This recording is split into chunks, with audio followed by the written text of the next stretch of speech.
Hello students, इस video में हम एक क्वेश्चन करने जा रहे हैं फर्स्ट सी एक्सरसाइज का। शो दैट इफ़ ये क्वेश्चन दी है ax² 2hxy plus by² equals to 1 and दूसरी क्वेश्चन है a-x² plus 2h-xy plus b-y² equals to 1 represent same conic. अगर ये दोनों इक्वेशन एक ही कॉनिक को रिप्रेजेंट कर रही हैं then the axis are rectangular, then क्या करना है, ये चीज़ इक्वेशन में मुझे प्रूव करनी है। तो सबसे पहले अगर कॉनिक सेम है और एक्सिस रेक्टेंगुलर, इसका मतलब अगर कॉनिक सेम है मतलब दो इक्वेशन अलग अलग एक ही कॉनिक की क्यों आई, इसका मतलब इसको शिफ्टिंग ऑफ ओरिजिन से या फिर रोटेशन ऑफ एक्सिस से कोई फ़र्क नहीं पड़ा। ठीक है, तो अगर फ़र्क नहीं पड़ा तो इसका मतलब इसकी ट्रेस, पिछली अगर वीडियो आपने नहीं देखी है जो फर्स्ट सी एक्सरसाइज की, फर्स्ट चैप्टर की सी एक्सरसाइज की पिछली वीडियो नहीं देखी है तो ये आपको बिल्कुल भी क्वेश्चन समझ आने वाला नहीं है। और मैं बता दूं कि ये क्वेश्चन आपका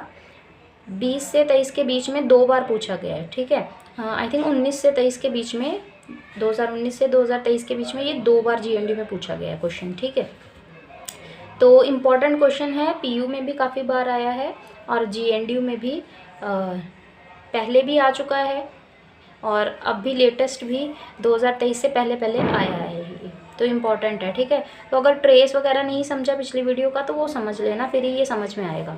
अगर एक ही कॉनिक की दो इक्वेशन हैं तो इसका मतलब ना तो उसको रोटेशन से फ़र्क पड़ा है ना ही उसको शिफ्टिंग ऑफ ओरिजिन से फ़र्क पड़ा है। ठीक है, तो नहीं फ़र्क पड़ा तो इसका मतलब इनवेरिएंट्स उसके सेम होंगे ना। इनवेरिएंट्स आपको याद होगा क्या होते हैं, एक तो ट्रेस यानी कि इसका a प्लस बी, किसका, इस कॉनिक का ट्रेस है ना। पहले मैं आपको इक्वेशन 2 बार लिख देती हूँ, ax² plus 2hxy plus by² equals to 1 और दूसरी इक्वेशन है हमारे पास a-x² plus 2h-xy plus b-y² equals to 1। तो ये दो इक्वेशंस हैं मेरे पास।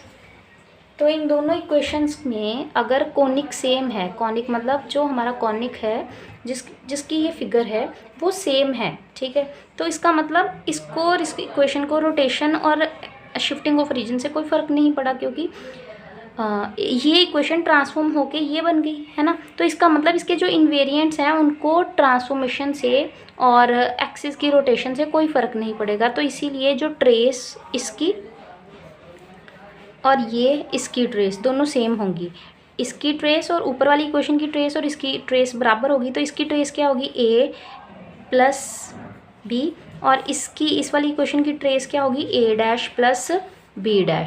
तो एक तो ये मुझे मिल गई इक्वेशन, किस वजह से, क्योंकि ट्रेस आर इक्वल।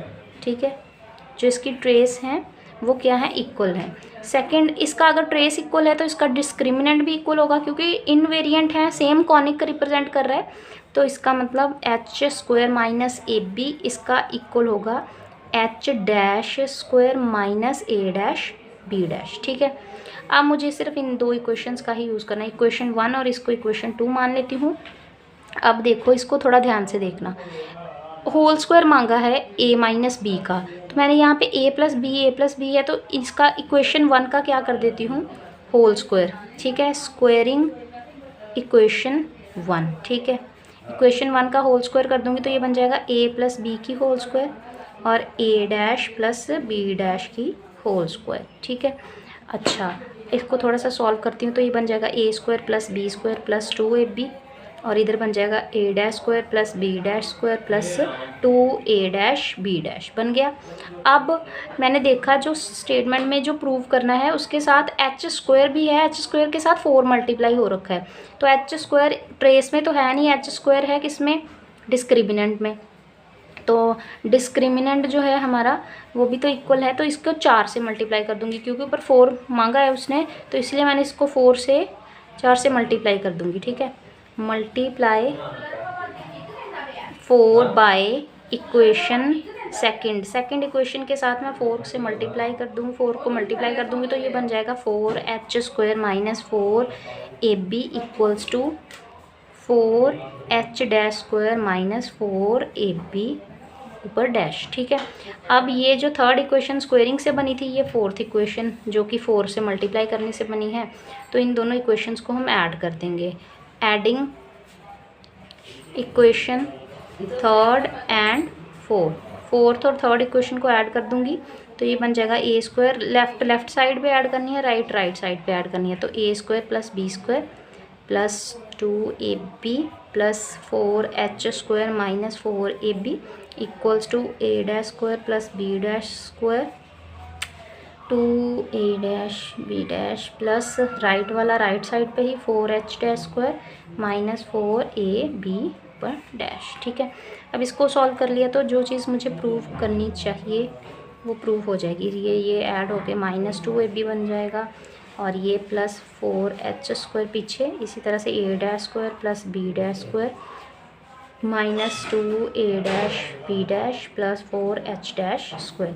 तो ये अगेन होल स्क्वायर का फॉर्मूला बन रहा है a माइनस बी की whole square plus 4h square. ठीक है, और यहाँ पे ये बन रहा है माइनस का a dash minus b dash की whole square plus 4h dash square. यही हमें प्रूफ करना था, प्रूफ हो चुका है, हेंस प्रूव्ड। ठीक है।